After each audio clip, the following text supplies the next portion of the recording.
तेरी मेरी कहानियाँ से सभी अपडेट पाने के लिए बेल आइकन दबाएं। आज की कहानी है बुखार है तो क्या दिन भर सोती रहोगी, दवाई खाओ और काम पर लग जाओ। आज अंजू का जन्मदिन है और यह महारानी अभी तक उठी भी नहीं। अरे ओ महारानी, सूरज चढ़ आया है, कब तक बिस्तर पर पड़ी रहोगी? आज उठने का इरादा नहीं है क्या? भूल गई आज अंजू का जन्मदिन है। कितनी सारी तैयारियां करनी है, अभी तक घर में साफ सफाई भी नहीं हुई। मैंने उसे दोपहर को खाने पर बुलाया है, अगर यूं ही पड़ी रही तो सारी तैयारियां कौन करेगा? वह बहू के कमरे में पहुंची, पर खुशबू तो बुखार में बेसुध पड़ी थी। उसे नहीं पता सास क्यों चिल्ला रही है। मीनाक्षी जी ने बहू को हाथ लगाया तो उसका तपता शरीर देखकर एक पल को चुप हो गई। उनके मुंह से निकला, बहू को तो बहुत तेज बुखार है। उन्होंने खुशबू को झकझोरा, बहू बहू उठो, सुन भी रही हो मैं क्या बोल रही हूँ?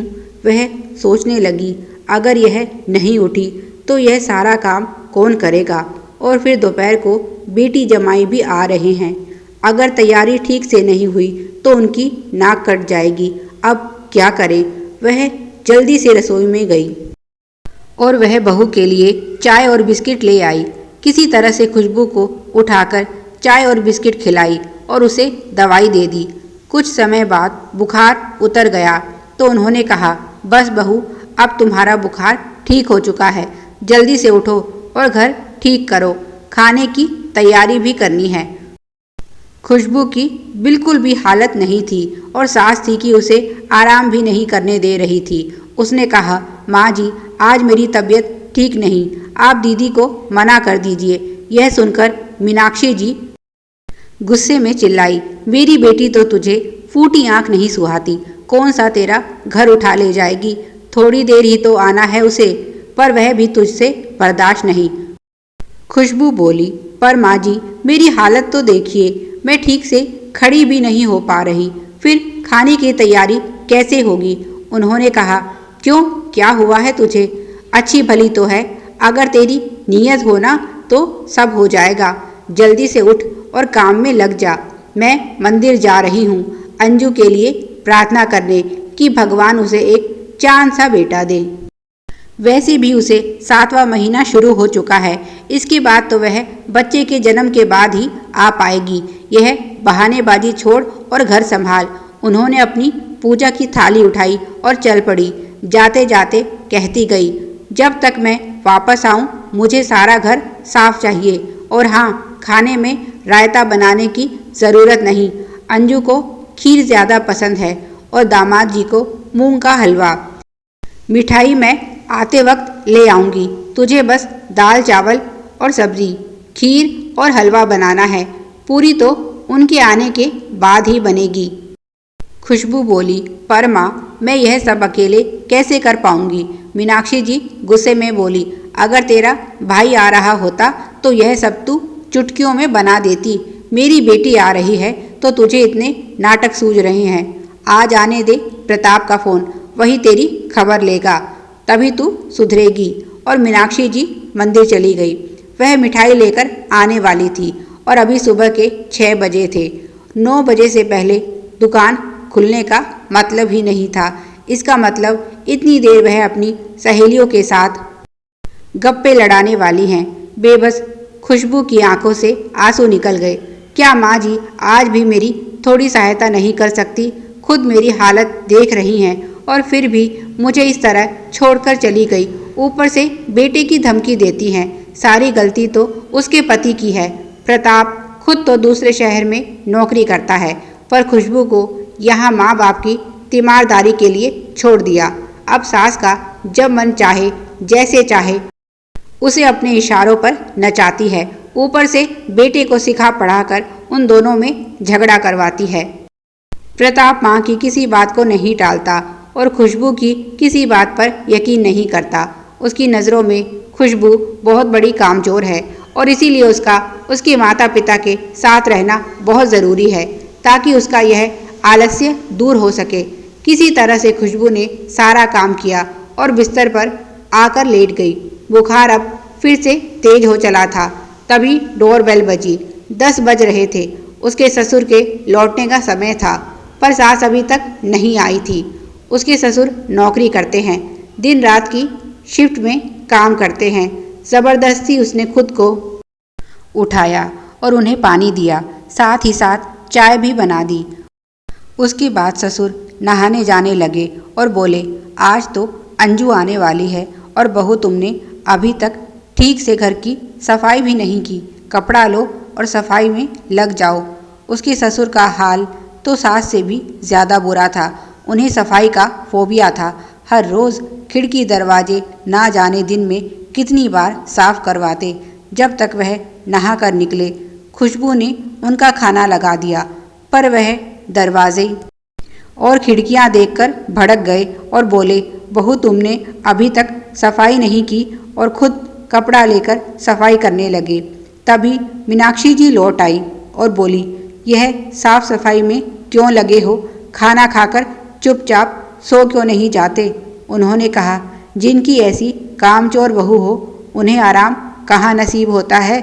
हालत देखो कैसी बना रखी है घर की। सफाई के नाम से तो इसका जी कटता है। मीनाक्षी जी ने हाथ को नचाते हुए कहा, तो इसमें कौन सी बड़ी बात है, यह तो है ही कामचोर। खुशबू ने देखा कि सास ने ससुर के आगे नहीं बताया कि आज उसे बुखार है, इसीलिए वह यह सब काम करने में असमर्थ है। तो उसने धीरे से कहा, आज मुझे बुखार है, डॉक्टर के पास दवाई लेने जाना है। ससुर ने चिल्लाते हुए कहा, चली जाना जहाँ जाना हो, मैं कहीं नहीं लेकर जाऊँगा। कामचोर कहीं की, बुखार का बहाना बनाकर काम से बचना चाहती है। खुशबू को गुस्सा तो इतना आया कि बोल दे, एक बार हाथ लगाकर देखिए तो सही कितना तेज बुखार है। पर जानती थी इन जैसे नीच लोगों को कोई फर्क नहीं पड़ता किसी दूसरे की तकलीफ से। वह चुपचाप अपने कमरे में आकर लेट गई और देर तक आंसू बहाती रही। दोपहर को ननद भी आ गई तो सास ने आवाज़ लगाई, बहू तैयार होकर बाहर आ जाओ, अंजू आ गई है। किसी तरह से वह खुद को ढकेलती हुई रसोई में पहुंची और पूरियां बनाने लगी। सास अंजू और उसके पति के साथ बैठी बातें करने लगी। फिर चिल्लाई, बहू तुम्हें कुछ अकल वकल है कि नहीं? अंजू को आए हुए कितना समय हो गया है। सबसे पहले मेहमानों को पानी पिलाओ और चाय नाश्ता दो, उसके बाद खाना होगा। खुशबू को बहुत गुस्सा आया कि अपने आप से तो मेहमानों को पानी भी नहीं पिलाया जाता, फिर इन्हें बुलाने की ज़रूरत क्या थी। उसने पूरियां बनानी बंद की और सबसे पहले पानी दिया और फिर उसके बाद सबके लिए चाय बनाई। उसके कुछ देर बाद खाना शुरू हुआ। अंजू ने बड़ी मीन मेघ के साथ खाना खाया। दाल में नमक नहीं था तो सब्जी में मिर्च ज़्यादा बताई, खीर में मीठा अधिक था तो पूरियां फूली हुई क्यों नहीं थी। चावल भी कच्चे थे और हद तो तब हो गई जब हलवे में बाल निकला। खुशबू ने अपनी आंखों से देखा कि यह बाल उसकी ननद ने खुद हलवे में डाला और उसे ऐसा करते हुए सास ने भी देखा।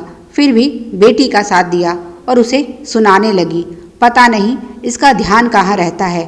आजकल यह बाल भी बांध कर नहीं रखे जाते, इधर उधर खाने में जाने के लिए इन्हें खुला छोड़ देती है।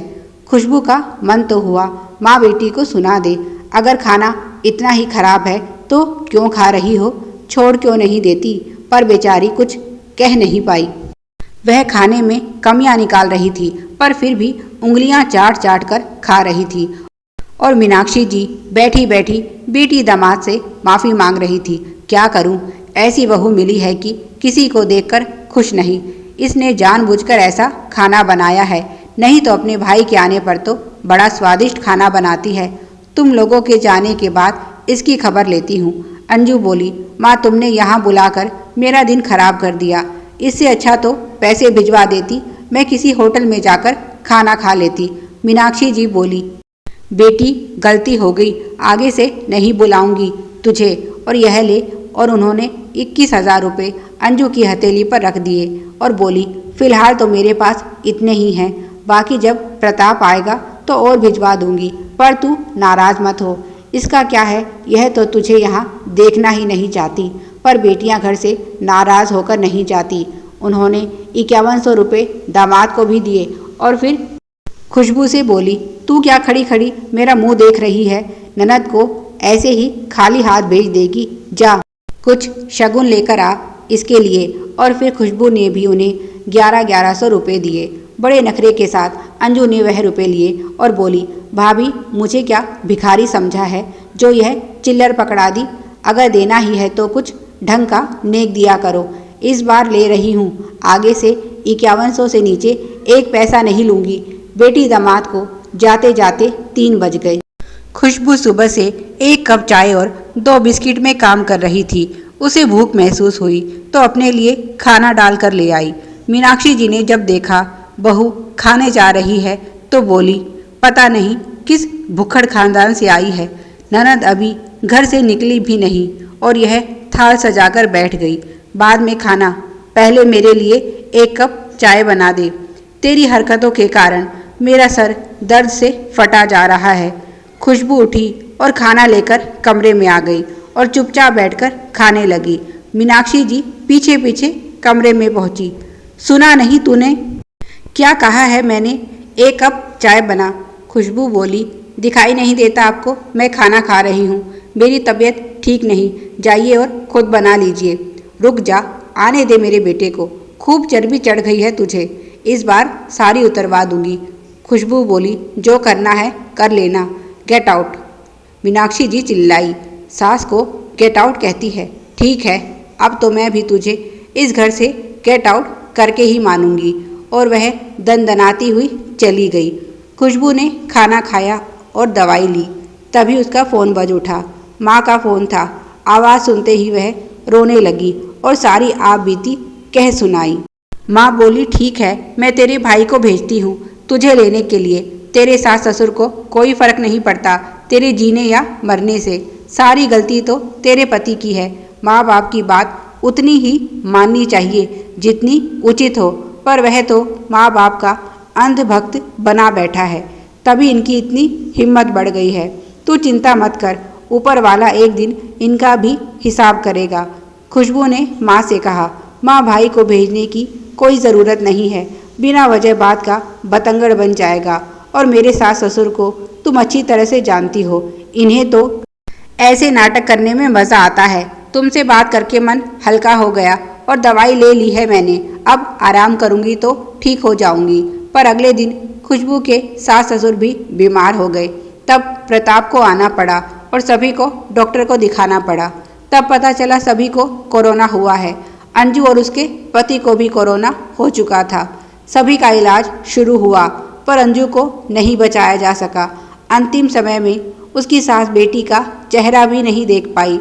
जिसने कभी दूसरे की बेटी को इंसान नहीं समझा। दुखी तो खुशबू भी बहुत थी, पर सास के लिए उसके मन में कोई हमदर्दी नहीं थी। आज भी वह इस सब के लिए खुशबू को दोष दे रही थी। इसी की वजह से मेरी बेटी आज इस दुनिया में नहीं है। मेरी बेटी की जगह भगवान ने इसे क्यों नहीं उठाया? आज वह अपनी बेटी के लिए दहाड़े मार मार कर रो रही थी।